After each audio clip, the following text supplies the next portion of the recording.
గోరింటాకెట్టుకున్న సందామావే పెట్టట్టుకొని ఎక్కడికో బయలుదేరారు. భారీగా బట్టలన్నీ సర్దుతున్నారు. పండక్కి ఆఫీసు సెలవులు కాబట్టి ఫ్రెండ్స్ అంతా ఓటూరు వేశాం కాబట్టి ఏ ఊర్లు తిరగాలో రాశారా చిట్టి. జాలీగా జర్నీ మొత్తం జరగాలి కాబట్టి.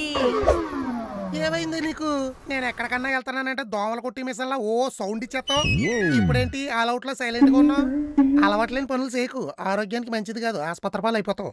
మిషన్ కి మోత ఎక్కువ గోల్ చేస్తది, ఆల్ అవుట్ కి ఆడంబరం తక్కువ అణుకుగా ఉంటది. అందుకే డౌట్ వస్తుంది. ఆపితే అరుస్తావు, అనుమతిస్తే అనుమానిస్తావు. ఇంకెప్పుడు అర్థం చేసుకుంటావు? అర్థం చేసుకోవాలా? ఇప్పుడు జరిగిందప్ప. అంటే మొన్న బయట పిల్లలు క్రికెట్ ఆడుతుంటే బాల్ వచ్చి బొరక తగిలింది అన్నావు కదా, చిన్న సిక్కింగ్ చేస్తున్నాను. మెదడుజారి మెల్లొగ్గానే వచ్చేసిందేమోనని. పాపం ప్రతి పండక్కి మా కోసం బట్టలు కొని, మా కోసం ఖర్చు పెట్టుకొని, మా కోసం టైం స్పెండ్ చేస్తున్నావని జాలిపడి జాలీగా తిరిగి రమ్మంటే జోకులేసి చెడగొట్టుకుంటున్నావు చూడు. నీ అంత ఎర్రిబోగులుడు ఎవడు లేడంటున్నా.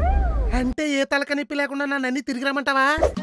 నాన్న సీనుబాబు, నీలాంటి రచయితలు పెళ్ళాలని రాక్షసుల్ని చేశారు గాని బేసిక్ గా భార్యలేమంత బాధ పెట్టేవాళ్ళు కాదమ్మా. చెడు మార్గంలో పోయి చెడిపోతుంటే మీ చెయ్యి పట్టుకొచ్చినందుకు మా చేతిలో చెప్పెడతారని కొంచెం కంట్రోల్లో పెడతాం. అంటే ఏంటే భర్తలకు బతకడం రాదంటావా? ఆర్గ్యుమెంట్ ఎందుకు గాని ఆధారాలు పరిశీలిద్దాం. ఏంటి ఆధారాలు? హిస్టరీ మొత్తంలో అప్పులు చేసిన మగాళ్ళు ఉన్నారు గాని ఐపీఎల్ పెట్టిన ఆడాళ్ళు ఉన్నారా? భూములు బంగారాలు లాంటి ఆస్తులు మా వల్ల కొంటే బిజినెస్లు బడాయిల్ లాంటి వాటిలో తలదూర్చి మీరు వాటిని తగలెట్టేస్తారు. పక్కింటి ఆవిడ చెంచాడు షుగర్ అడిగితేనే మేము సీరియస్ గా చూస్తాం. మీరు మాత్రం లెక్క లేకుండా లక్షలకు లక్షలు షూరిటీ పెట్టేస్తారు. తేడా వస్తే తట్టా పొట్టట్టుకుని అందరినీ రోడ్డెక్కిచ్చేస్తారు.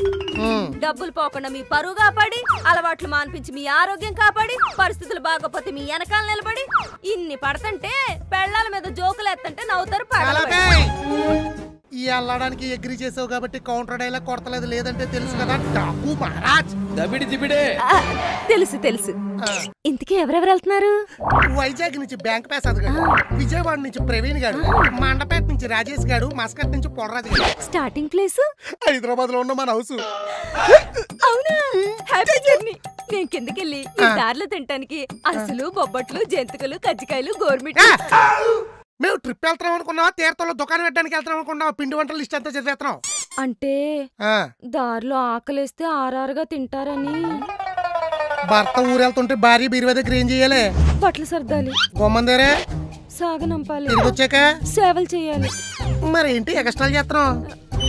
బట్టల బ్యాగ్ ఆల్రెడీ సర్దేశాను కాబట్టి గుమ్మందేరు సాగనంపడానికి సీర సర్దుకుని రెడీగా ఉండు. ఏమి లేదులే. సాగనంపటమే సతిగా నా సత్ప్రవర్తన కదా పతిదేవా.